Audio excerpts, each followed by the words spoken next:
Daniel, vous étiez hier soir sur les bords de Seine au moment où Notre-Dame de Paris prenait feu et vous avez été bouleversé.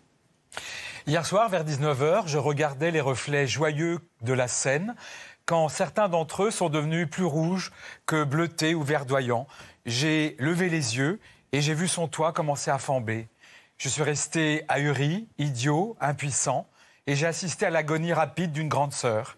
Et puis par centaines et centaines, des Parisiens sont venus totalement silencieux, formant ainsi comme des processions pour accompagner d'amour l'agonisante. C'est les images que j'ai prises hier soir, je voulais vous dire. Et hier, je l'ai vu brûler. Depuis exactement un jour, plus de 8 siècles contemplent leurs cendres. Notre-Dame est en agonie, mais ne mourra jamais tant qu'une pierre, un mur, un beffroi restera debout. Depuis plus de 8 siècles, Notre-Dame est indissociable de Paris.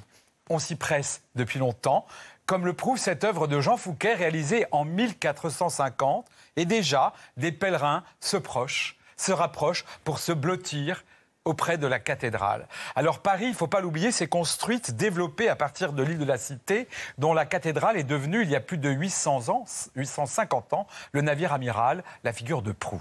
Alors le cœur de Paris s'est développé autour de Notre-Dame, qui est devenue son cœur. Un cœur blessé depuis hier, mais un cœur heureusement encore battant.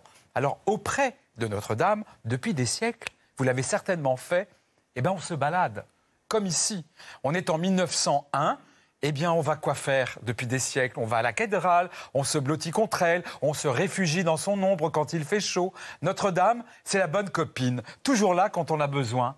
C'est un repère. D'ailleurs, c'est d'elle que les distances sont établies entre Paris et le reste du monde. Alors Notre-Dame a longtemps été aussi, on l'oublie, comme le phare d'un port. Combien de milliers d'embarcations, après navigation, n'ont pas été heureuses d'apercevoir au loin la flèche de Notre-Dame, signe de la fin d'un long périple. Ce tableau vous raconte l'activité qu'il y avait au pied de Notre-Dame. Notre-Dame a été en fait la vigie pendant des siècles de la navigation fluviale. Il faut arriver à la flèche. La flèche de Notre-Dame, si immense, a inspiré de nombreux artistes, comme regardez Bernard Buffet. Dans ce tableau, le ciel donne l'impression de danser autour de la flèche. Elle s'amuse avec les nuages comme si elle allait piquer. Hier, j'étais là, devant la flèche de Notre-Dame. Elle était rouge, elle était en feu, elle ne pouvait que vaciller et tomber. Alors je l'ai vue tomber, surtout je l'ai entendu, un bruit sec, et la flèche s'est effondrée dans la cathédrale. Alors Notre-Dame n'a pas toujours eu de flèche. Comme le rappelle ce tableau, nous sommes en 1852. La flèche, en fait, elle vient de Viollet-le-Duc. Avant, d'ailleurs, il n'y avait pas de flèche. Il y a eu des clochers successifs. C'était la dernière flèche. Pour l'instant, ce tableau montre que la cathédrale est belle aussi, sans flèche. Alors Notre-Dame a fait vaciller plein de peintres, comme lui, Jenkins, qui a fait ce tableau. Lui, il est arrivé de Hollande en France, il a vu Notre-Dame, il a pour ainsi dire plus peint que Notre-Dame. Puis il y a des Français qui ont aimé Notre-Dame, comme Albert Marquet. Alors lui, il s'est carrément installé sur les quais pour être au plus près de sa belle, pour la peindre en toute saison. Alors regardez comme c'est émouvant. Là, on la voit à peine, il y a un tourbillon, il fait froid, c'est l'hiver, on la devine un petit peu, d'accord?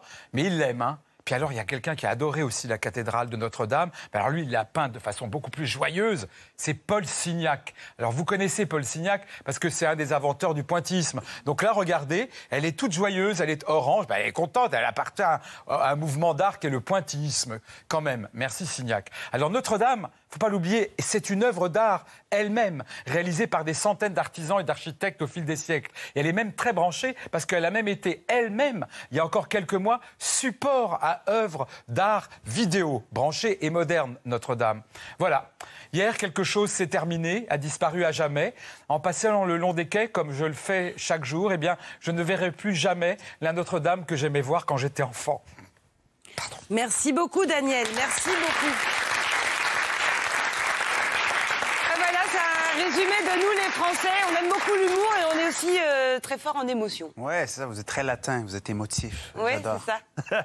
On est vivant. Ouais. Ah oui, ça c'est sûr. Ça, c'est...